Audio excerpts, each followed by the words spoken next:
Hello everybody and welcome back. It is the 18th of June and we're doing yet another Sunday in the Garden sort of update.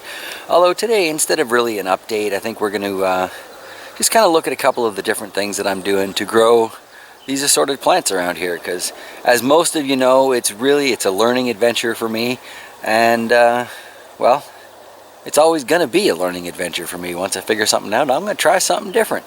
Anywho, this year, one thing I'm particularly fond of is what I'm going to call the 3M gardening method, right? So, yeah, let's check that out. Because of my ridiculously short gardening season, there is a lot of time spent in the dungeon, of course, working on my starts, and then I have to bring them outside and transplant everything safely.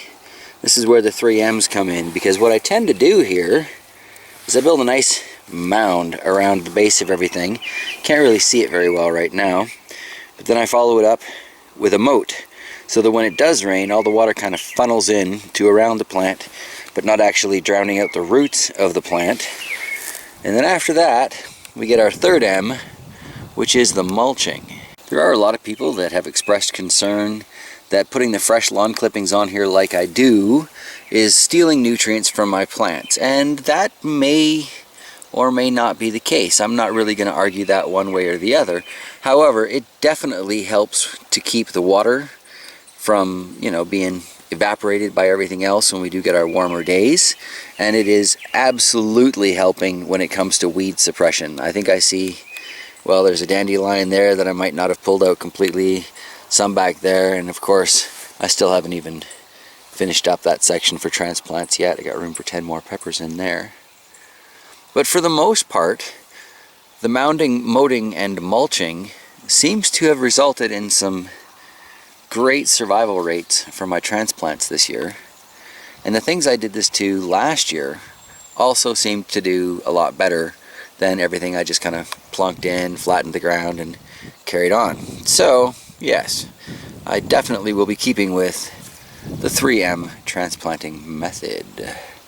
While we're discussing strange garden methods though, let's go take a look over at the bunker. So the bunker garden bed itself was made from chunks of sod, pulled up when digging up this garden bed, possibly that one beside it, I don't recall at this point.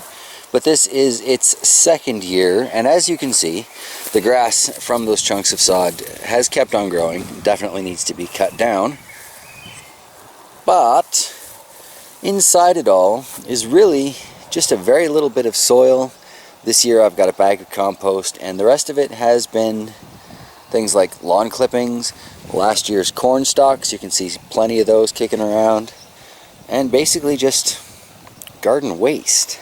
And yet, 2 years in a row, I have had some pretty decent sprouting rates on corn, and it seems to be growing along fairly well. So that's kind of interesting, because there's really not a lot of composting that has gone on with the yard clippings in there. I don't think so anyway. Kind of rummaged around in there a little bit, and it was all still pretty much just looking like lawn clippings.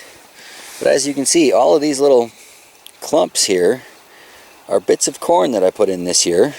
Last year I just went straight along the back, but this year I've done kind of spottier plantings of them, and then I just sprinkled Market More cucumbers over the top of this, and didn't even bother to bury them in.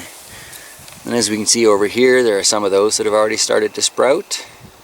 So it's going to be really interesting to see how well the corn grows and produces in these little clumps as compared to tightly packed in rows, and B, just how well those cucumbers climb up there, because traditionally it's supposed to be what, squash, beans, and corn for the three sisters, and yeah, cucumbers aren't generally on that little list, are they?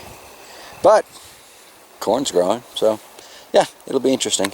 Well, there you go, kind of a semi-educational sort of Sunday in the Garden clip. Kind of short, I recognize that, but at the same time, I don't really have a lot of science and learning that goes into my gardening. I have experiments and trials, and this worked, so I'm going to do it again. That's how my gardens are formed. All right, everybody, thank you so much for sticking with me, and I will see you next week for sure, possibly even sooner if you check out some of those other channels. So, yeah, until then, take care of yourselves, everybody. Bye.